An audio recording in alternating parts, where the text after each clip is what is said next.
नहीं है। तो परमेश्वर ने कहा कि सबसे पहले तो आप विवाह शादी में जाने से बचो।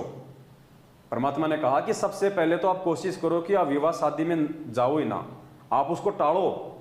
और यदि कोई मजबूरी हो भी जाती है तो फिर आप वहाँ पे अपना एकांत में बैठ के मालिक की माला हाथ में ले लो, परमात्मा का अपना भजन करो, और जैसा भी है अपनी मर्यादाओं का ध्यान रख के अपना फॉर्मेलिटी पूरी करके वापस आ जाओ।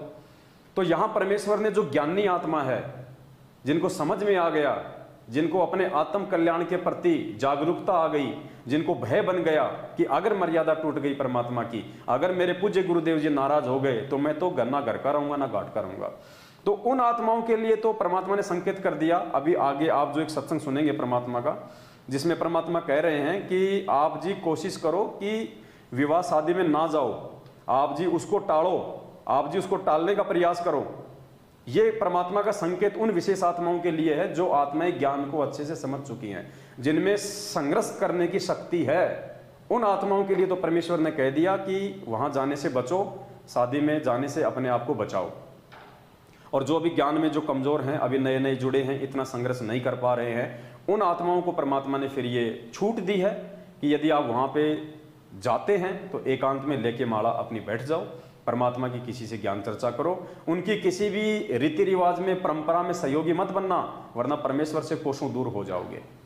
और पुण्यात्मा वहां जाने के बाद तो आपको फिर मालूम ही है, कहीं न कहीं से कोई ना कोई दबाव तो पड़ेगा ही पड़ेगा। क्योंकि वो भगत यदि इतना ही दृढ़ होता, यदि इतना ही मजबूत होता, उसको इतना ही ज्ञान समझ में आ गया होता, तो वो जाता ही नहीं वहां पे, प्यार प्रेम से मना कर देता। और यदि वो जा रहा है मजबूरी में या दबाव में, तो जाहिर सी बात है वहां जाने के बाद में वो काल प्रेरित लोग उसको जिन क्रियाओं को कहने के लिए दबाव डालेंगे, तो कहीं ना कहीं तो वो झुकेगा, और झुकेगा तो मर्यादा टूटेगी। तो सुनिए परमपिता परमात्मा का आप जी ये सत्संग, और उसके बाद में पुण्यात्मा निर्णय देखो हमने स्वयं करना पड़ेगा फिर कि हमने क्या करना है और हमने क्या नहीं करना है। अब आज किसी को ये पता लग गया कि आपके कैंसर है, और उसके घर में से ब्याह हो छोरे का, लड़के का, और उसको कोई नो के आजा डांस कर ले, नो के तू जान रहा अपना काम करे, हो रहा डांस, मेरी तो 7-8 हो रही है, अब करके दिखाओ डांस, बजाओ डीजे, सुनो गाने।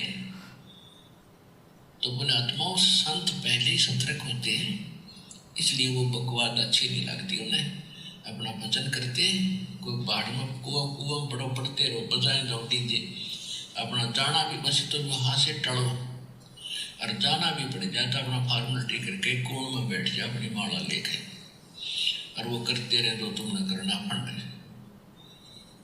तो बिना आत्माओं आम संसार तेन कहेगा भाई तू ऐसा के मायूस सा रहता है, तेरा के बिजली गिर गई, ऐसा के नुकसान हो रहा है, तू नाश्ता करता कोई ना, तो उसके माथा नहीं मारा है, गढ़ा नहीं बोला है, कहते साकट और समान को उल्ट जवाब नहीं दे। उसने जो कह दिया भाई मेरी कोई ना रुचि, मेरी इच्छा नहीं बनती, बात खत्म हुई।